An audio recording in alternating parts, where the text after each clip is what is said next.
청년의 회원 여러분 안녕하십니까? 4월 28일 화요일 아침이고요. 오늘 여러분들과 살펴볼 하나님 말씀은 신명기 11장 1절부터 12절입니다. 오늘도 이 말씀과 함께 활기찬 하루가 되기를 바랍니다. 먼저 오늘 본문의 핵심 구절입니다.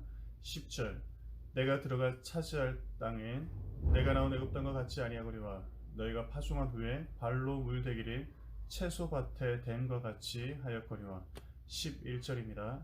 너희가 건너가서 차지할 땅은 산과 골짜기가 있어서 하늘에서 내리는 비를 흡수하는 땅이요. 무슨 말입니까? 애굽 땅과 가나안 땅의 비교입니다. 먼저 애굽 땅입니다. 애굽 땅은 발로 물을 대어 추수하는 땅이라는 것입니다. 이 말은 애굽 땅에는 나일강이라는 확실한 수원이 있어 그것을 밭으로 끌어들이는 수차의 수로를 사람이 발로 밟으면 물 공급에 문제가 없다는 것입니다. 자, 그러나 가나안 땅은 어떤 땅입니까? 산과 골짜기가 있어 하늘의 비를 흡수하는 땅이라는 것입니다. 그런데 만약 가뭄이라도 들면 어떻게 됩니까? 사람이 어떻게 해볼 도리가 없는 것입니다. 오직 농사의 성패는 하나님께 달려 있는 것입니다. 자, 여러분 어떤 땅이 좋은 땅일까요? 애굽 땅이 좋은 땅이라고 생각하지 않겠습니까? 확실한 물 공급처가 있고 그것을 사람이 조금만 노력하면 공급받을 수 있으니 농사 짓기에 적절한 땅이지요. 실제로 고대 문명의 발산지 중에 하나가 애굽 땅이니 이집트 땅이니 인간적인 눈으로 보면 애굽 땅이 좋은 땅이라고 할 수 있을 것입니다.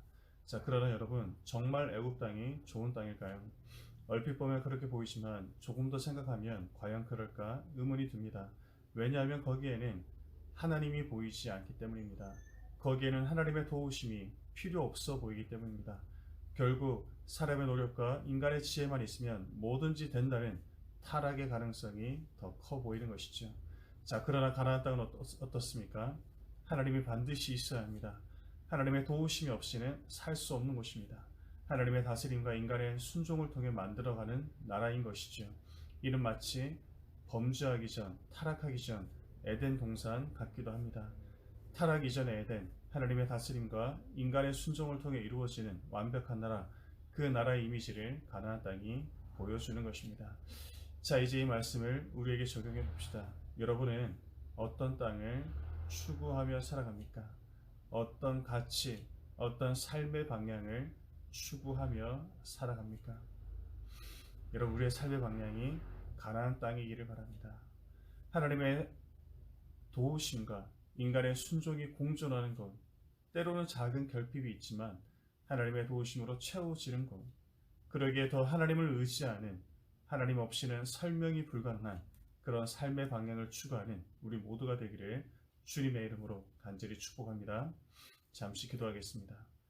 살아계신 하나님 아버지, 가나안 땅과 애굽 땅의 비교를 통해 어떤 땅이 과연 좋은 땅인지를 생각해 봅니다.